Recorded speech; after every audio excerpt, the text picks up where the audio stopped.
And welcome back to SA Sports Show. It's time for Ando's Blast from the Past. And I've got one of my favourites, Dexter Kennedy. Thanks for coming in, I really do appreciate it. Sure. We're actually teammates. Yes, we were. Yeah, back in 83 and 84 and played in a grand final together, which was fantastic. Yes, which was my last game, actually. Unfortunately, I lost to Norwood.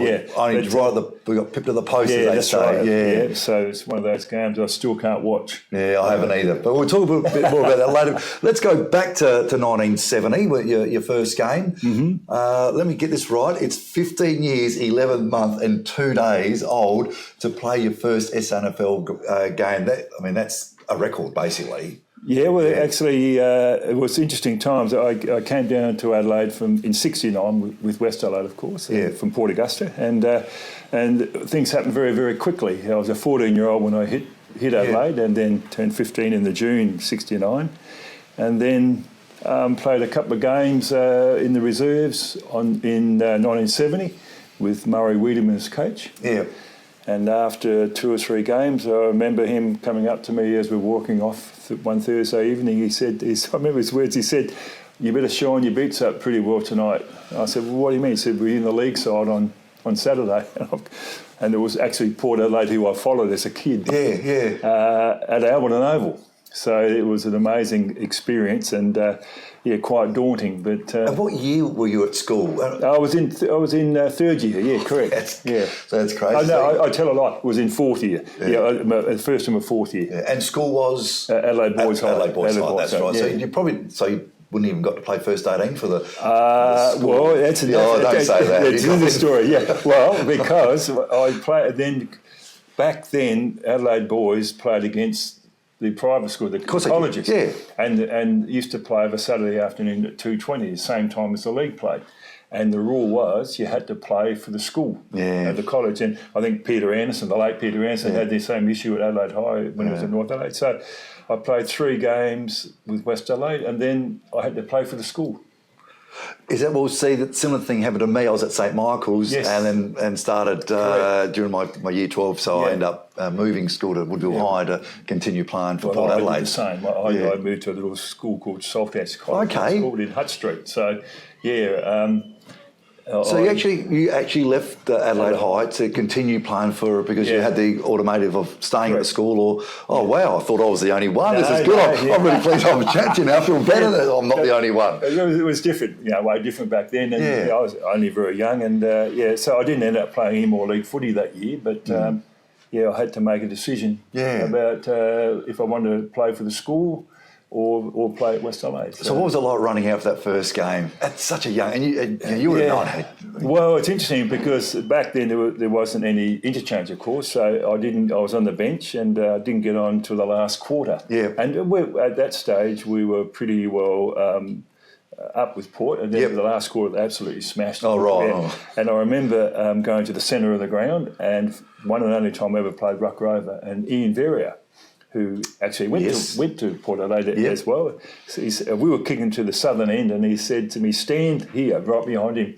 Next minute, the ball, and he's hit the ball straight in my chest, and I've gone, I can't say what I said. I thought, but what I do with this, I just threw it on my boot, and that was my first kick. Oh, brilliant. And then went forward and to the forward pocket, and the late Ron Ellaway was there, and he looked at me, and the great fullback. Oh, and he was so frightening. I thought he was going to eat me. I thought he had a knife and fork and a bottle of tomato sauce in his back pocket. I thought he was tough, wasn't he? Oh, he was. And I got to know Ron quite well. He is a tremendous fellow. Yeah. But unfortunately, he's not with us anymore. No. In fact, they had photos of Ron in the changing rooms, of course, at Port Adelaide, and I was scared of looking at the photos. Never had worrying about when I had to go up there and face him after a loss, in the club rooms. But what about some of the characters you would have played with? I mean, you're nearly 16, and you're playing with some household names for West Adelaide. Yeah, it's interesting talking about Port Adelaide. So when I first, as I said, I was a Port Adelaide player when I supported when I was in Port Augusta. But playing against this Russell was playing back then, and he's only young.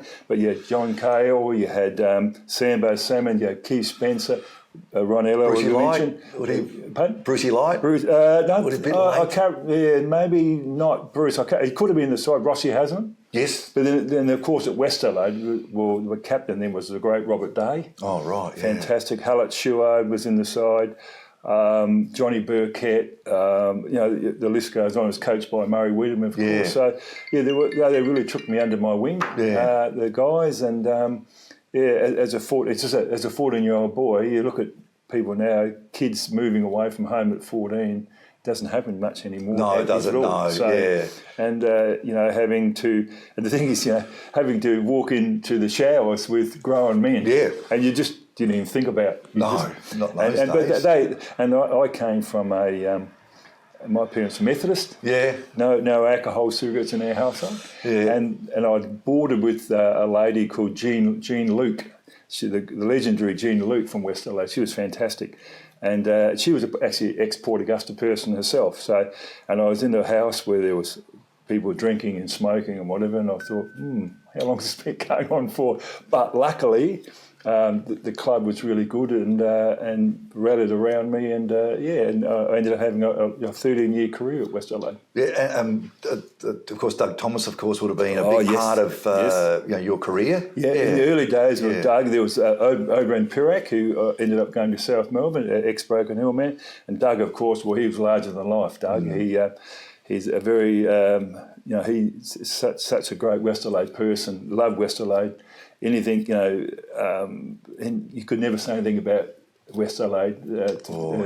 So he was down here, but he was also quite. He was very good as far as giving you advice and let you know if you didn't play well. But as I say, Doug was great to me. He always signed my cheques. Oh, that's important. To me, he was very the best important. mate. He's your best mate. No, I must say the cheques weren't that big back then. But it's interesting what you said about sort of yesteryear and you're 14 and you're leaving home. I mean, even the AFL system now has in place that the draft you have to be 18. So when you actually say take 4 years off that, take 4 years off that, and you're leaving your mum and dad, that's a big ask. Yeah, it was. It was.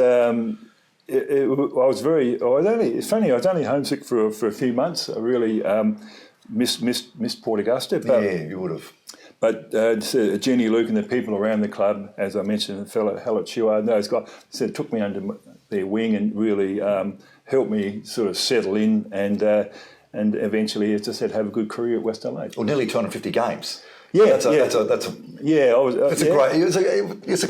an incredible career, and the reason I haven't told you this, but I was walking behind you when down Jetty Street, Glenelg, and the number of people that were saying, "Oh, there's Dexter Kennedy, there's Dexter Kennedy, there's Dexter Kennedy." It was just amazing. I mean, you're still a cult figure now, and you're in your late 60s, which is brilliant. You made a real impact in football, which is. Well, I was 6'6" and got a big buff head, so people don't forget. Is that what it was? I sort of stood out from the crowd a bit, but I've been this height since I was about 14 or 15. Is that right? So, wow. Yeah.